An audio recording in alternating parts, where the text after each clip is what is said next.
Music licensing reimagined.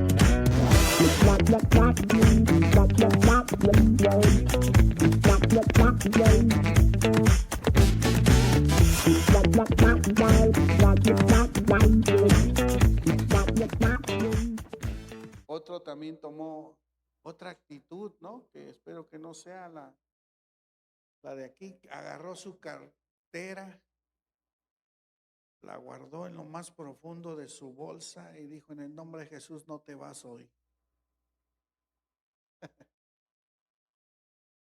Y luego otro matrimonio le dice: oye viejo, ¿ya viste que el pastor trae una sonrisa bien grande?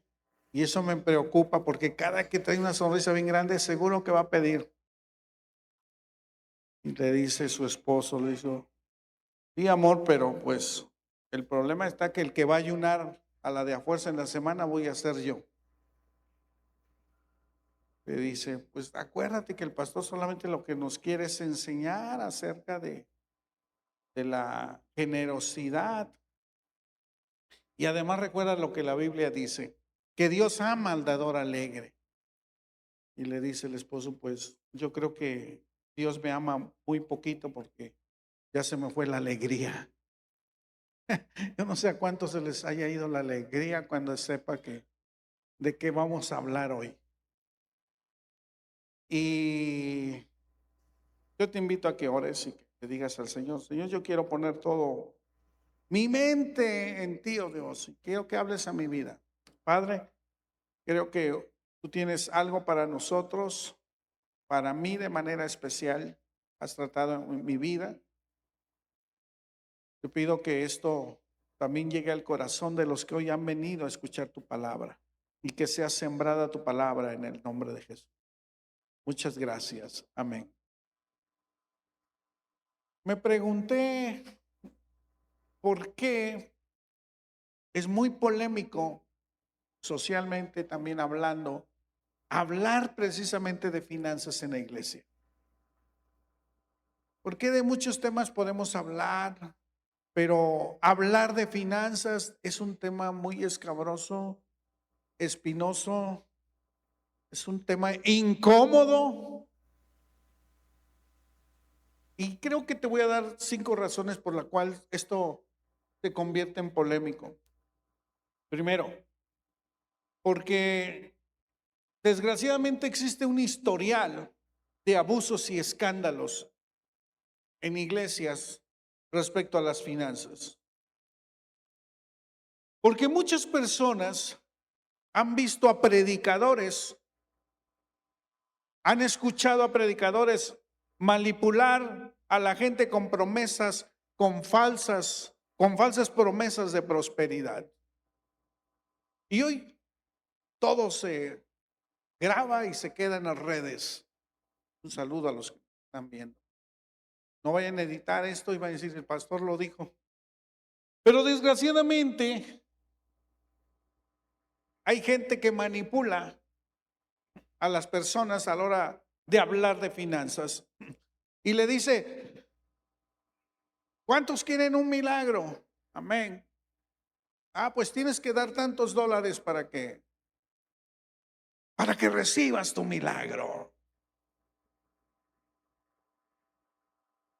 ¿Alguien está enfermo? Sí. Dios quiere sanarte, sí, pero siembra aquí tu casa. Hablando en pesos mexicanos, 10,000 pesos y Dios va a hacer algo en tu vida. Y tú dices: ¿cómo? Iglesias usando el dinero sin que se vea transparente. Y tú dices: yo ofrendo y nunca veo nada. Todo lo mismo. Al contrario, veo menos cosas. Alguien una vez se convirtió aquí en la iglesia y venía del sector secular, trabajando con el presidente de Orizaba a su lado. Y esa primera vez que vino, lo vi cómo pasó y ofrendó. Después, cuando él se convirtió, tenemos una buena amistad. Y le pregunté: oye, ¿qué pasó? Y me dice: yo cuando llegué a este lugar, se dije: aquí los recursos son bien empleados.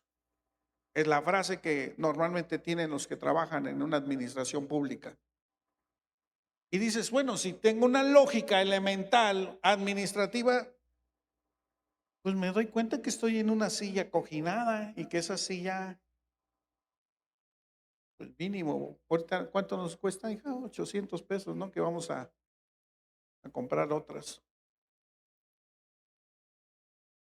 Y si tú empiezas a voltear y dices, gracias a Dios porque aquí Dios ha bendecido, gracias, gente que ese domo, ahorita estoy viendo a una persona que conecta la entrada con el baño. Una persona que está aquí dijo una vez, yo lo quiero dar. Gracias a Dios por su vida. Si tú te das cuenta, hemos estado invirtiendo. ¿Para qué? Para que tú estés cómodo, para que el reino de Dios siga adelante.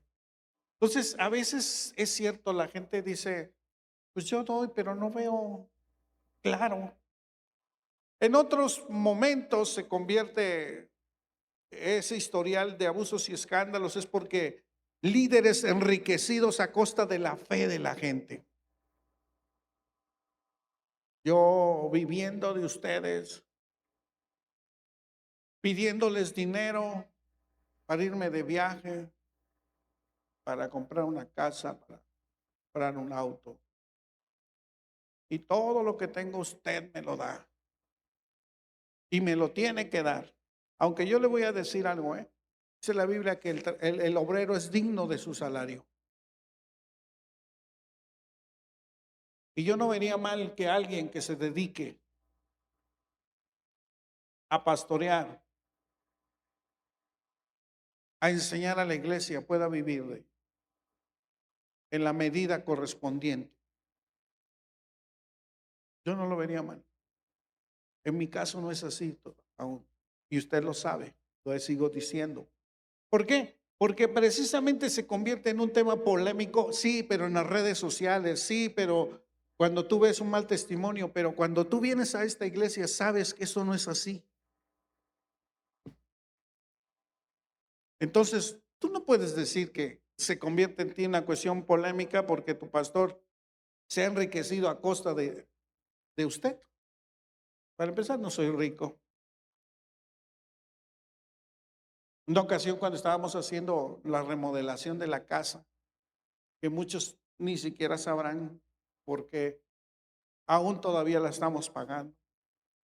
Pero la gente que no sabe, estaba el albañil ahí y pasan dos señoras muy comunicadoras del barrio, se quedan mirando y dice, sí deja ser pastor. Pero de aquí a que le doy la explicación a la señora y le digo, ¿para qué le voy a dar la explicación? La gente piensa y cree que vivimos de esa forma. Peticiones de dinero presentados con culpa o con presión emocional. Imagínate que yo me ponga acá a echarte la culpa porque no tenemos para pagar el internet. Porque ya Comisión Federal nos vino a cortar la luz porque no tenemos para pagar la luz y yo aquí llorando, por favor, da un peso para... Y tú, ay, ya que no estoy de chillón el pastor, órale, ahí va. Nunca me ha visto ni me verá hacer eso. Porque Dios es bueno, oiga. Claro que Comisión Federal no nos va a disculpar el recibo ni nos va a decir, ok, son hijos de Dios, exentos de tarifa.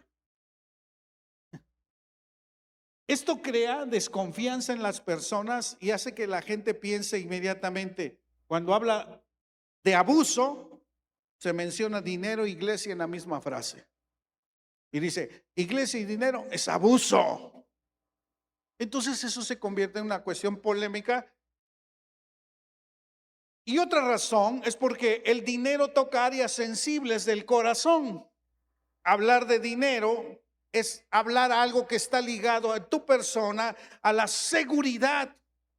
Venía yo platicando con quien me lleva pilotos de lujo que corren de allá de Orizaba para acá, miren, 6, 7 minutos estamos por acá. Y, y veníamos platicando en ese lapso y decía yo, esto lo he visto porque tengo a alguien muy cerca y no es exactamente mi papá, pero es alguien que tengo muy cerca. Y en los adultos mayores, no todos, pero muchos adultos mayores necesitan agarrar, tocar y ver el dinero, porque eso es su seguridad. Y ahora que tenía una plaga de ratas, le tuvimos que recomendar que no guardara en los libros el dinero. Y una hermana le dijo, hermano, guarde su dinero en un pomo. Y literal, en un pomo, para que las ratas no se comieran eso. Le ayudamos contratamos a alguien de aquí que también se dedica a eso. Se fueron las ratas y todo eso. Y su dinero lo guardó ahí. ¿Por qué? Porque esa es su seguridad. ¿Ok? Entonces, hablar de dinero en muchas personas es lo tengo que ver y lo tengo que tocar. Porque si no, no tengo futuro. Hablar de dinero es identidad. Oh, yo tengo dinero, valgo algo. No tengo dinero. Miedo, control, deseos, proyectos personales. Por eso cuando se habla de dinero, la gente piensa que estamos tocando áreas privadas y le estamos invadiendo e incluso piensa que hablar de dinero es un tabú. Tercera razón, ¿por qué se convierte en polémico hablar de eso? Porque vivimos en una sociedad consumista y materialista. La sociedad te va a decir, tu valor está en lo que tienes. ¿Cuánto tienes? Tanto vales. La sociedad te va a decir, gasta para ser feliz. La sociedad te va a decir, tu dinero es tuyo y nadie tiene que decidir sobre él. Y entonces cuando la iglesia enseña disciplina, generosidad, mayordomía, contentamiento, dominio propio, pues va en contra de las corrientes sociales. Y entonces lo que choca con la cultura casi siempre genera polémica. Porque la cultura significa lo que sabemos y cómo lo hacemos. Entonces, eso es a mí lo que me enseñaron. Desde pequeño me enseñaron que el dinero es para esto. Yo crecí viendo a mis padres con esto. Y es en la forma en que te educaron. En el curso de matrimonios de Alfa, hay una parte de las 7 objetivos, si no me recuerdo, David, porque él ya también lo dio. Habla acerca de las finanzas y te busca y te dice, ¿cómo viste que tus padres administraron el dinero? Y es verdad, uno aprende de cómo lo administraron. Ahora bien, otra cuestión es porque muchas personas creen que Dios y el dinero deben de estar separados, aunque la Biblia no lo hace de esa manera. La Biblia enseña principios al respecto de cómo está ligada una cosa material con lo eterno. Y 5 y último, por algunas otras razones que me faltaron, nada más por tiempo te doy 5, es porque se confunde enseñanza bíblica con manipulación. Por eso le dije, más de uno que escucha el título, ya, por acá, no, te van a manipular. Vas hasta aquí, te quieren una lavada de cerebro. Pero pocos se abren a decir, a ver, Dios tiene algo para mi vida hoy que me quiere enseñar acerca de las finanzas. Y entonces hay dos extremos. Hay iglesias que por un lado dicen, no voy a enseñar sobre finanzas porque no quiero o me da miedo a ofender a las personas. Y muchas veces en lo personal tiendo a eso.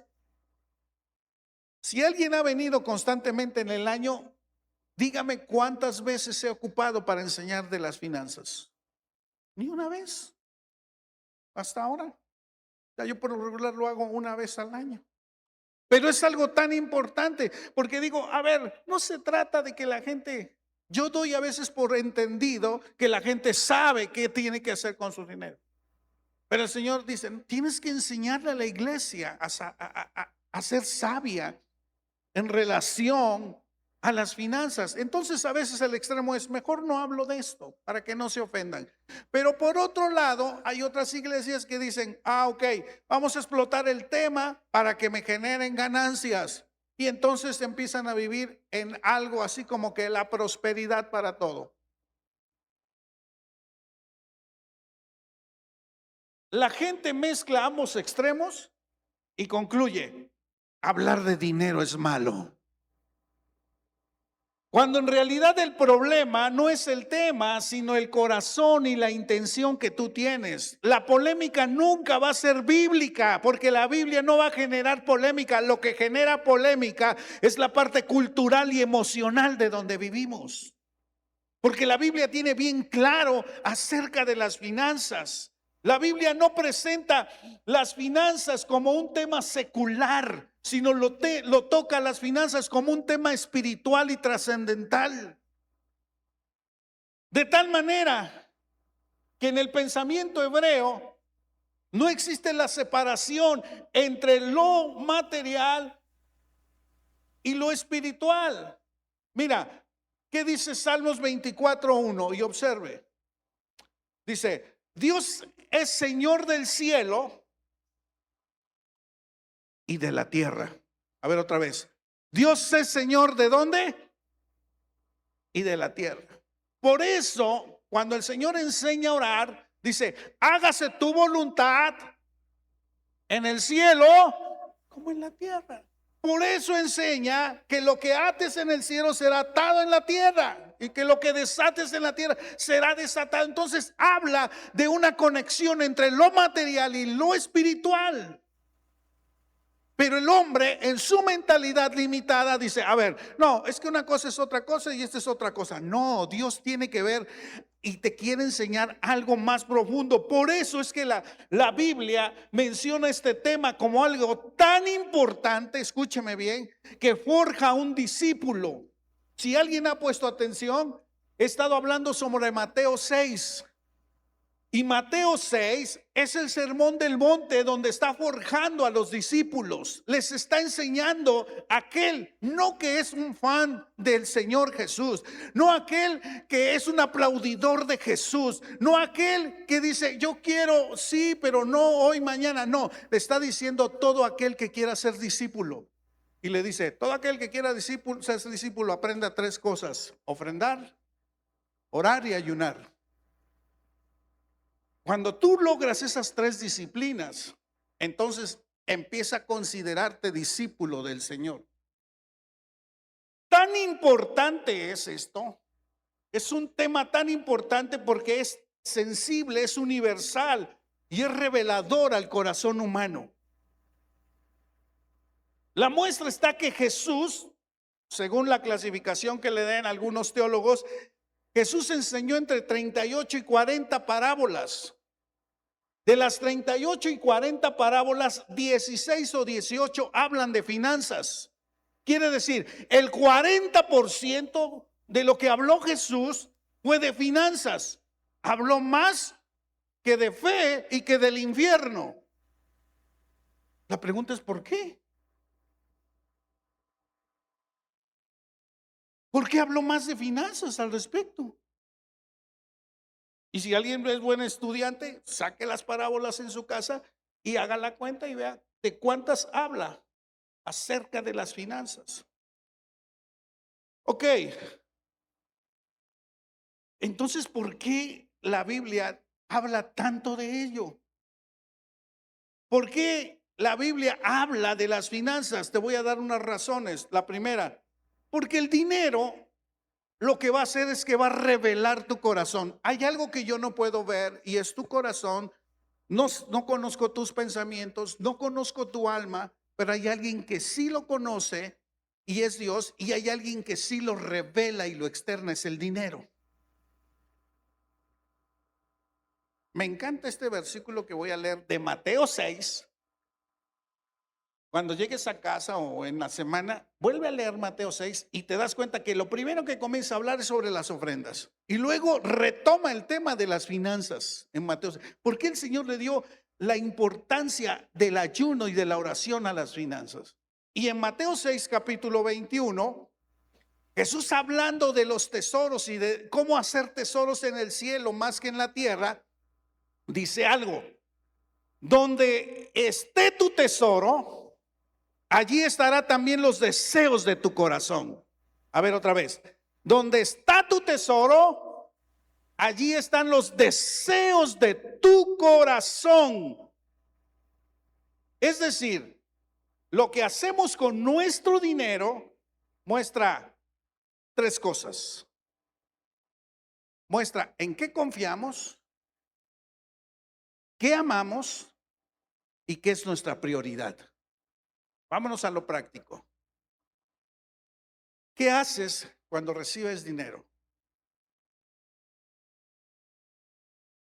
Y dices, a ver, ya estoy esperando que me llegue esta lana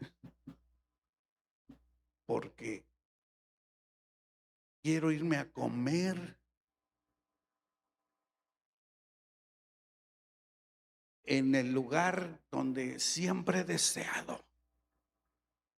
Quiero en abundancia. Y dices, nada más que llegue ese. Esa es tu prioridad. Eso es lo que deseas. Eso es en lo que confías. Ahora que me llegue este dinero, wow, ya me vi en tal lugar. Esa es tu prioridad. Eso es lo que amas. Y entonces empieza a haber un problema en nuestra vida. Porque hablando de prioridades, te lo dije cuando hablábamos de la oración, del tiempo, y cuando te dije, cuando la gente te dice no tengo tiempo, es la forma elegante de decir no eres mi prioridad. Porque todos tenemos 24 horas. Cuando hablamos de finanzas, decimos, ¿dónde está Dios en el lugar de mis finanzas? Y sigo testificando de que me encuentro a una pareja allá afuera de novios y les digo a él, ya no eres prioridad de ella. Ese día que prediqué de eso. Y empezamos a analizar y dice ella, sí, Dios tiene que ser mi prioridad. Luego mi familia, luego mis estudios, luego yo y luego él. Y cuando alguien organiza bien sus prioridades, entonces ahí está tu corazón, porque ese es tu tesoro. Pregunto, ¿Dios está en primer lugar en las finanzas tuyas? ¿En qué piensas cuando recibes tu dinero? ¿En qué pienso? Obviamente Dios no figura. Si alguien tiene el buen hábito, la buena costumbre de hacer un presupuesto del mes, de la quincena, dirá, esto para gastos de esto, esto para el pago de esto para la colegiatura, alimentación, luz, agua, teléfono, todo. Hay gente que sí es muy ordenada. Pero tú te imaginas ver el presupuesto de la persona y nunca ver algo para el reino de los cielos. Entonces Dios no es tu prioridad. Podrá ser muy buen organizado, pero si no está dentro de tu presupuesto lo que tienes que hacer, la prueba está de que cuando venimos a ofrendar, tú no piensas en la semana cuánto vas a dar. Te agarramos en curva, me agarras en curva y buscamos por ahí algo que salga. Porque Dios no es nuestra prioridad. ¿Cuántos dicen amén? No, amén, eso me gustó. Están digiriendo la palabra de Dios. Dice, la palabra en griego tesoro es depósito, lugar donde guardas lo más valioso. Y lo primero que me vino a la mente, me vino un tesoro de los piratas, ¿no? Como en un cofre, bastantes joyas, pero guardado con un candado. Los reyes tenían un cofre donde estaba ahí el tesoro. En el griego la palabra corazón cardía, que quiere decir es el centro de los pensamientos, los deseos y las decisiones. Yo por muchas veces, escúcheme, hasta el día de ayer, Cuando yo mencionaba Mateo 6:21, no me importaba si alteraba yo el producto y decía yo, los factores. Decía yo, si altero los factores no hay problema el producto. O sea, yo decía, se me olvidaba el texto y podía decir, donde está mi corazón está mi tesoro. Dice, pues es lo mismo que donde está mi tesoro está mi corazón. Y no. ¿Por qué por qué Jesús no lo enseñó a la inversa? ¿Por qué no dijo que donde está tu corazón está tu tesoro? ¿Por qué dijo donde está tu tesoro, allí va el deseo de tu corazón? Por lo siguiente, y lógico, porque el tesoro va a dirigir mi corazón. Si aquí está mi corazón, mi tesoro, ahí va mi corazón. Si eso es mi tesoro, ahí va mi corazón. Si allá está mi tesoro, allá va a ir. Pregúntate, ¿qué es tu tesoro? Y la palabra tesoro es lo más valioso que tú tienes. ¿Qué es lo más valioso que tú tienes? Ahí está tu corazón. Ahí está tu corazón. Y te darás cuenta que muchas veces Dios no tiene nada que ver en tu tesoro. ¿Por qué? Porque no tenemos tiempo para orar, porque no tenemos ganas de esforzarnos en ayunar y mucho menos un presupuesto para dar nuestras finanzas. Dios no es nuestro primer lugar.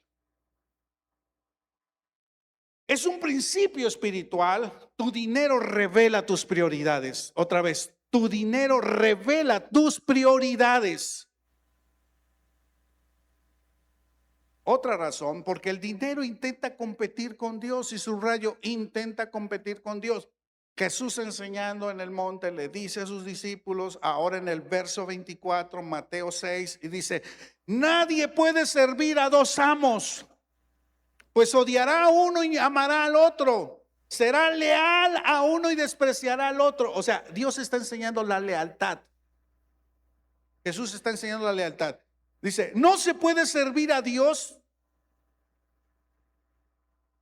y estar esclavizado ¿a qué? Ay, pastor, yo no tengo dinero. Y le venía diciendo ayer, el problema cuando nosotros decimos que no tenemos dinero es mucho más grave que el que tiene.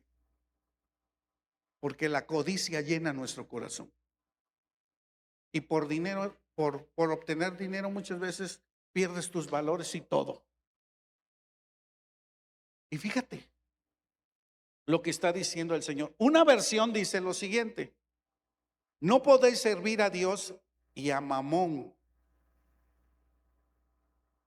Y más de uno se me quedó mirando así como, ¿estás de grosero, pastor? No. Mamón era el Dios en ese tiempo de la riqueza personificada. Era un señor, era un amo. Y entonces ese Dios no puede competir con el eterno. Ahora, no se trata de quién tiene más dinero. Obviamente no es eso. Está hablando de grado de lealtad. ¿A quién le tienes lealtad? ¿Al dinero o a Dios? Las finanzas son un campo de una batalla espiritual. Todos batallamos con ello. Todos. Y eso es tan importante, que es una batalla espiritual, que por eso el apóstol Pablo dice, a ver, la raíz de todos los males es el amor al dinero. No dice que el dinero es malo, dice que el amor al dinero, porque por amor al dinero se mata, por amor al dinero se hacen guerras, porque por amor al dinero se rompen amistades, porque por amor al dinero se fracturan iglesias, porque por amor al dinero tantos problemas nos va a traer. Y todo va y dices, por amor al dinero.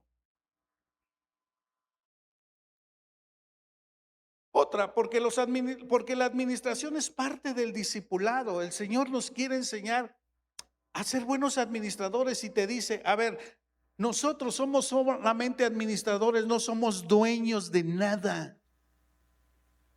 Y si alguien me dice que es dueño de algo, eso se lo va a llevar. Pero ¿sabes qué? la buena o la mala noticia es que nada te llevarás cuando te marches, dice un salmo, perdón. Por ahí dice una canción, nada te llevarás cuando te marches. Entonces no tenemos nada. Solamente somos ¿qué? Administradores del reino de los cielos. Y entonces Dios nos dice, tienes que saber administrar tu tiempo, tus dones, tus recursos, el dinero. Y cuando empieces a administrar, eso te va a generar madurez espiritual. Sigo insistiendo, cuando yo veo madurez espiritual en alguien, es porque ya rindió a Dios su cartera. Lo último que rinde una persona es su cartera. Háblame de todo, pastor, menos de eso. Pero cuando esa persona ya sabe para qué es el dinero, mira, pasa a otro nivel de disciplina. Esto muestra que para Jesús la economía y la fe son inseparables. Ahora, si alguien me dice, ok, ya entendí que el por qué tengo que dar. Ahora, ¿por qué es, cómo sería la motivación correcta para dar? Te voy a decir rapidísimo algunas. Uno, por amor a Dios y al prójimo. Cuando tú tienes amor a Dios, te lo he dicho, que es tu prioridad y tu prójimo también, yo creo que tú das sin reservas. Y esto te lo dice el apóstol Juan en la primera carta de Juan, capítulo 3, verso 17. Dice, si alguien tiene suficiente dinero para vivir bien, más de uno dice, pastor, en ese texto yo no entro. Pero no se trata de que sea rico, no dice que sea rico. Yo creo que Dios te ha bendecido tanto que lo dije en la mañana y te lo sigo diciendo. Yo creo que la mayoría nos levantamos y desayunamos y tuvimos una tacita de café, porque acuérdese que sin café es imposible agradar a Dios. Amén. Y si bien una conchita bien rica, algo, pero sabes, realmente hubo gente que no tuvo hoy que desayunar, entonces tú eres bendecido. Y sabes, dice la escritura, y ve a un hermano en necesidad, pero no le muestra compasión, ¿cómo puede estar el amor de Dios en esa persona? Lo último que pasó fue de que estando en Orizaba, dice una hermana, oremos por los de Poza Rica y por los norte del estado en la inundación. Y todos dijimos, amén. Yo ya traía algo de mi corazón, el decir, más que orar, tenemos que hacer algo. Y ese día me levanté y dije, ok, vamos a orar, pero ¿qué les parece si llevamos ayuda? Más de uno se me quedó mirando y yo luego dije, y entró un pensamiento a mi vida, ¿por qué estás de hablador si no tienes ni qué llevar? Ya te diste cuenta que para ir a donde quieres ir, se requieren, primero, lo que vas a llevar y no tienes nada. Segundo, pues no te van a llevar los ángeles en sus alas, ¿verdad? Tienes que tener transporte. Tercero, gasolina. Y cuarto, casetas. Y quinto, gente que vaya contigo y que disponga de un día. Y yo dije, vamos a hacerlo. Y así como que a veces el equipo a veces no ayuda mucho y muchos me empezaron a cuestionar, ¿estás seguro? Lanzamos la convocatoria y me dijeron, nadie ha traído nada. Pasó un día, 2 días, al tercer día, ya llegaron algo, ya llegó algo, ya llegó algo. A mis alumnos también los rasuré y les dije, órale, tráiganse cosas de limpieza para mandar y pónganle un recadito a los de Álamo y díganle, estamos con ustedes. Y hubo chicos que llegaron y respondieron, dijeron, acá está, maestro, órale, llévelo. Y les prometí, voy a ir. Faltaban 3 días, no tenía yo la camioneta. Un hermano de la iglesia de aquí me dijo, pastor, yo no puedo ir, pero acá están las llaves de mi camioneta, llévesela. Dios mío, qué responsabilidad. Usted sabe lo que es la responsabilidad. Y dije, lo tengo que hacer. Y luego su hermano dijo, cuente conmigo, pastor, yo también. Vámonos.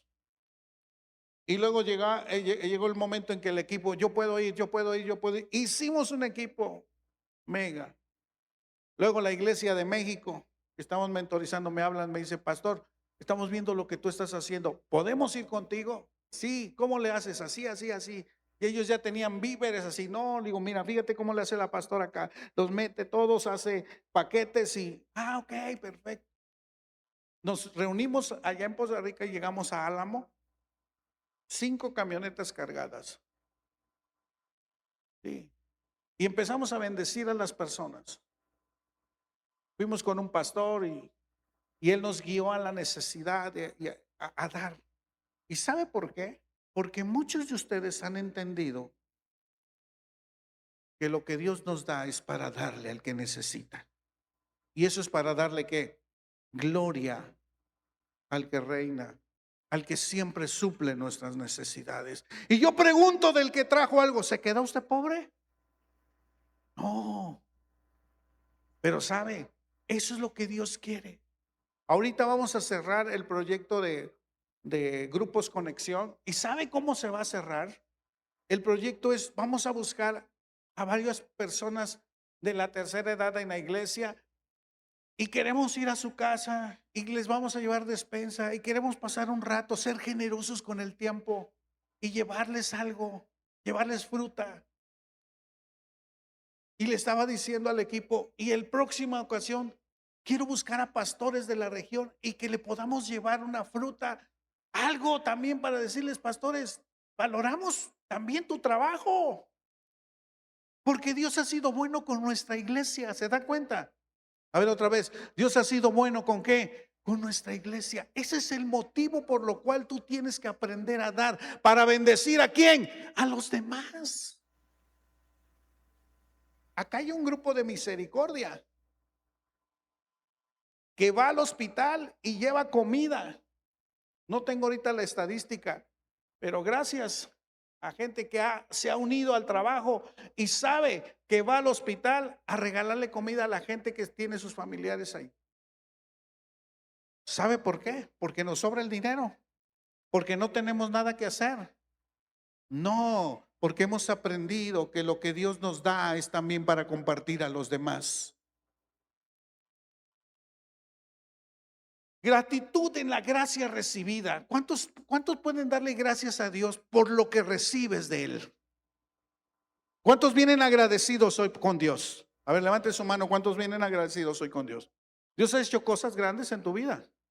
Gracias. ¿Cuántos oraron en la semana y en el devocional decía, en un día decía, dale gracias a Dios por 5 cosas? Y yo cuando leí 5 cosas, llegué a la quinta, llegué a la sexta, a la séptima, a la octava, a la novena y dije, no, tantas cosas que he recibido de parte de Dios, ¿cómo no estar agradecido por Dios? Porque Dios ha sido ¿qué? Bueno, amén. Y Dios seguirá siendo bueno con nosotros. ¿Cómo no dar parte de lo que tenemos, de nuestro tiempo, de nuestro esfuerzo para el Señor? Entonces, Dios ha sido bueno con nosotros. Otra razón es que debes que tener fe en la provisión divina. A ver, que tu confianza no esté en el dinero, sino que Dios va a proveer para tu vida. A ver otra vez, Dios va a proveer para tu vida. Hay gente que de verdad le hemos visto caminar por fe. Yo mismo te digo, a veces en la iglesia tenemos que caminar por fe. Pero Charo lo sabe, Dios nunca nos ha dejado, hija, ni nos va a dejar. ¿Por qué? Porque te vuelvo a repetir, el presupuesto mensual que tenemos aquí no nos va a esperar, no nos va a decir, ok, hoy no tienen, no. Y a veces cuando revisamos las finanzas bajan, pero de momento alguien nos bendice y tenemos para pagar y tenemos para bendecir y tenemos para todo, porque Dios ha sido bueno para con nosotros. Hay una hermana que se convirtió aquí, o al menos empezó a venir aquí, que traía a su mamá en silla de ruedas. Y se acercó con Charo y le dice, pastora, ayúdeme, porque ya no tengo para regresarme para Orizaba. Tenía para venir, pero ya no para regresarse. Y Charo le comenzó a dar para su taxi. Y venía su taxi y se llevaba a la mamá y a la hija ya grande.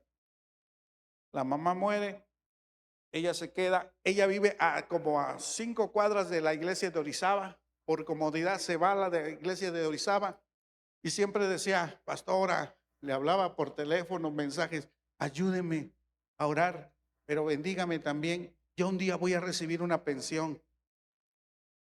Sí, Fanny, un día vas a recibir pensión, pero... Y ahí estaba Charo. En el aniversario de la iglesia que fue que hace un mes, allá en Orizaba, le dice a Jorge, ¿sabes qué? Dios me dijo que tengo que dar para la renta y tengo que comprar un pastel el día que se resuelva lo de mi pensión. Sí, Fanny, algún día. Vamos a orar por ti. Sí, ore por mí, pastor. Sí, oramos por ti. El día que recibe su pensión con retroactivo, que compra un mega pastel para toda la iglesia. Y ese día no fui. Y yo dije, puede ser. Todos me dijeron, estuvo bien rico el pastel, ¿verdad? Hasta Charo fue, dijo, no. Es más, te mandaron una rebanada, pero en el camino se desapareció. Te pasas, le digo Charo. ¿Y sabes? Dice Charo, ¿quién dio el pastel? Fanny. Pero eso sí dijo, quiero cantar una canción ranchera, no sé qué. Ahora, Fanny. Fanny hoy está recibiendo con la provisión de Dios su pensión, pero dice, yo quiero dar para la renta. Ahora que fueron el aniversario, invitamos a los que dan para la renta de allá. Curiosamente, son gente adulta mayor. Aquí hay gente adulta que a veces se acerca y me da una ofrenda. Y yo la recibo porque he aprendido a recibir, porque sé que cuando ellos dan, se abre un espacio para seguir siendo bendecidos. Y normalmente, ¿sabe quién lo hace? La gente adulta. Esos son los polos opuestos, ¿no? Mientras alguien se aferra, hay alguien que creció aprendiendo bien y a la fecha sabe que Dios tiene un lugar importante en su vida y siembra para el reino. Como te voy a decir acá, deseo de participar en la obra del reino. Hace 2 años, un día dijimos, lo que podamos hacer con nuestras primicias de lo primero y lo mejor, primer día de enero, vamos a poner la iglesia en Orizaba. Se hizo. ¿Sabes? Todos los que ustedes están ofrendando y sembrando, están extendiendo el reino de los cielos. Hoy vamos atorados con la construcción, ya llevamos un buen, pero también estamos sembrando para ver un día el auditorio de los niños y extender el reino para ellos, porque ellos son la generación que va a estar aquí con fe. Por eso es que lo que decimos es, hagámoslo con el corazón. Y a eso voy y con esto termino.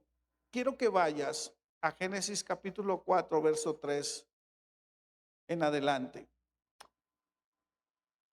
Con este principio, te voy a enseñar 3 principios. Hoy 2 y el primer día de enero te voy a enseñar el tercero.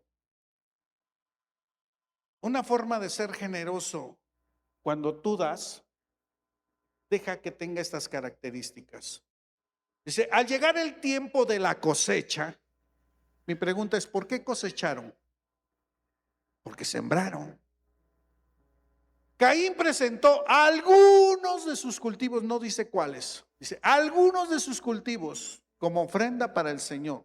O sea, Caín dijo, ok, hay que ofrendar. Ya ellos estaban fuera del huerto del Edén, ya trabajaban la tierra, ya comían del fruto. Y dijo, yo voy a ofrendar igual que mi hermano. Pero él fue y de lo que sembró y cosechó, dijo, algo voy a llevar para ofrendar. Y dice, narrando la Biblia, dice, Abel también presentó una ofrenda. Y al menos en la Biblia NTV hay 2 puntos y dice cómo fue la ofrenda. Y vea las 2 características, ponga mucha atención. Las mejores partes de alguno de los corderos, si yo pudiera lo pusiera con mayúscula, mejores, lo mejor. Y dice que eran las primeras crías de su rebaño. El Señor aceptó a Abel y a su ofrenda, pero no aceptó a Caín ni su ofrenda. La pregunta es ¿por qué? Si los dos ofrendaron. A ver, ¿por qué no recibió una ofrenda y la otra sí? Porque no se trata de la cantidad, ni de que si fuera agrícola o fuera animal, sino de lo del corazón. ¿Y sabe qué hizo Abel? En su corazón Dios tenía un lugar prominente y dijo, no voy a dar cualquier cosa. Voy a dar lo mejor y voy a dar lo que sea que primero. Entonces, los dos principios aquí se ejercen. Tan es importante que en el hebreo original la palabra minja, que significa ofrenda voluntaria o presente para honrar a alguien. Cuando tú le das un regalo a alguien, lo estás honrando y la palabra honrar significa darle valor. ¿Okay? Entonces, la ofrenda era para honrar a Dios. Y Abel entendió que para honrar a Dios tenía que ser lo primero y lo mejor. Tan relevante fue esta ofrenda que el autor a los Hebreos en el Nuevo Testamento, cuando habla de la fe, mete a Abel en esa lista. Hebreos capítulo 11, verso 4, y dice, fue por la fe que Abel presentó a Dios una ofrenda más aceptable que la que presentó a Caín. ¿Por qué fue? Por la fe. Ahora, mi pregunta es, ¿por qué te mueve la fe? Dice que la fe viene por el oír y el oír de la palabra de Dios. Cuando tú escuchas la palabra de Dios, te crea en ti fe. Y fe es depender de algo que no ves. Y es muy difícil dar lo primero y dar lo mejor. Porque normalmente nosotros no acostumbramos a dar ni lo primero ni lo mejor. Y dice, la ofrenda de Abel demostró que era un hombre justo y Dios aprobó sus ofrendas. Aunque Abel murió hace mucho tiempo, fíjese de eso, todavía nos habla de su ejemplo de la fe. Cuando tú eres generoso con tus finanzas, mira, es el legado más grande que puede haber. Tú ya no vas a estar en esta tierra, pero tu generación te va a recordar como una mujer, como un hombre generoso para Dios. Y el caso más grande, y no me voy a cansar de decirlo, porque apenas en un funeral, mi esposa es testigo, nos sentamos con alguien que es sobreviviente, que estuvo con mis abuelos, y me platicó muchos detalles que yo no sabía de esto. Y le dije, te quiero grabar, porque ella vivió la historia, fue la esposa de uno de mis tíos, y que ella vivió allá enfrente con mis abuelos, cuidaba a mi abuela, y me contó, y coincidió como yo sabía la historia. Pero había una parte, escúcheme, que yo no la conocía. Yo supe que el abuelo y su hijo donaron esta parte, pero que hubo una parte, esa parte en las escrituras, en L, es un anexo a esto. De hecho, el primer templo solamente fue de donde comienza hasta donde está Efraín, hasta ahí. Pregunta, ¿y lo demás en L? Me dice, sin que yo le preguntara, me dice, hubo un hombre con posibilidades económicas, y me da el nombre y tal, de Córdoba, que tiene un negocio así. Dice, su hijo le mordió un animal, tenían un animal y le mordió la nariz y se le deformó. Dice, y entonces cuando su hijo estaba deformado, vinieron y le pidieron oración a los pastores, y los pastores oraron. Y Dios empezó a proveer, hubo una cirugía, el niño se compone, sobrevive, y ellos de mucha alegría donan lo que sigue. O sea, todo donde tú caminas y toda esta parte. Y dije, o sea, estamos plantados, estamos parados en donde una persona fue generosa. una familia fue generosa, no con 100 pesos, con terrenos. Y sabes, dice la escritura, han pasado muchos años de que Abel hizo eso y todavía se sigue hablando. Han pasado muchos años de lo que hizo mi abuelo para donar y lo que ahora me enteré de esa persona y hoy sigo hablando de eso. Tú puedes dejar una herencia, pero se la van a gastar tus hijos o la pueden hacer más grande. Pero hay algo que no se van a gastar y se llama legado. Y el legado es tus principios. ¿Y sabes qué va a hablar tu generación de ti?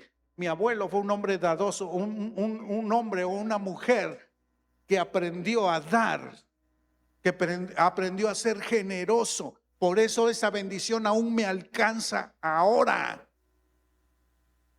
Lo que tú estás haciendo es muy probablemente que llegue a tus generaciones, a tus hijos, a tus nietos. Yo sigo orando porque a mí la bendición, óigalo, de mi abuelo me alcanzó. Ahora yo quiero que la bendición que Dios me ha dado a mí alcance ahora a mi nieto. Y vaya de generación en qué? En generación, porque Dios es un Dios de generaciones y lo tenemos que hacer por fe. Entonces, Abel hizo algo bien importante. Dio lo primero, diga conmigo, lo primero y lo mejor. ¿Sabe por qué es difícil dar lo primero? Porque imagínate, nacía un corderito y dice, no, y si lo doy, y si se mueren los papás y luego ya no tengo para tener un rebaño, mejor no lo doy. Pero el darlo, confiaban que después de ese corderito iba a ver que 2, y que después de 2 iba a haber que 4, y que luego iba a haber 8, y empezaban a depender de la bendición de Dios. Por eso Dios le enseñó al pueblo de decir, no dependas de lo que ves, depende de que Dios soy tu sustentador. Por eso les decía, no agarres más maná en el desierto, agarra lo que vas a consumir, porque mañana yo te voy a suplir. Pero cuán difícil nos ha costado ser esa parte. Termino. Hoy vamos a hacer 2 cosas. La primera, sé que no es muy común hacer esto. Normalmente termino, me bajo y luego ¿qué sigue? La ofrenda, ¿no? Y en la ofrenda, pues es un momento así como que, la ofrenda. Algunos se salen, otros. Pero ¿qué te parece si hoy adoramos con nuestra ofrenda? Yo sé que la mayoría de nosotros no nos preparamos en la semana, porque no es un presupuesto que Dios esté en ese. ¿No? Y normalmente cuando llegamos a la iglesia damos como que no te estoy diciendo que te quedes sin comer, no. Pero tú traes algo y dices, ¿por qué no hoy adoro a Dios con mi ofrenda? Y creo que Dios es un Dios provisorio. Y creo que Dios es un Dios de bendición. Y creo que Dios es un Dios que nunca, escúchame, se queda con nada. Dios no es deudor de nadie. De por sí vas a ofrendar, ¿estás de acuerdo? Pero ¿por qué no hoy oramos al Señor? Y le decimos, Señor, gracias por lo que hemos recibido. Segundo, ¿cuántos saben que en enero, el primer domingo, practicamos en fe lo que conocemos como lo primero y lo mejor? Y hay gente que se prepara para el primer domingo, no llega el primer domingo y agarra el sobre y y ya ratito no tuve para eso. No, se prepara y dice, a ver, en el mes tengo que hacer esto, pero también esto para mi primer domingo, mi primera ofrenda del año del 2026 tiene que ser lo primero y lo. Ahora, escúchame, esto no es de cantidades, es del deseo de tu corazón. Ella tiene 100 pesos. Él tiene 10 pesos. Sígame con las matemáticas. Ella, el deseo de su corazón es dar 10 pesos. Él, con sus 10 pesos, el deseo de su corazón es dar 2 pesos. Pregunta, en valor absoluto, no en valor porcentual, ¿qué es más grande, 10 que 2 o 2 que 10? En valor absoluto, 10 es más grande que 2. ¿Estamos de acuerdo? ¿Estamos de acuerdo? Que 10 es más que 2. Entonces, en valor absoluto, ella dio más que él. Pero en valor porcentual, él dio más que ella. Él dio el 20% y ella dio ¿qué? El 10%. Aquí no se trata de cantidades. Aquí se trata de lo que tu corazón, en cuanto confías en el Señor y cuánto quieres decir al Señor: Señor, yo quiero dar, para mí lo primero es esto, para mí lo mejor es esto. Alguien puede decir, para mí lo mejor son 100 pesos, y alguien puede decir, para mí lo mejor son 10,000 pesos. Y gloria a Dios. Pero Dios no mira la cantidad, sino mira tu corazón. Yo te invito a que te pongas de pie.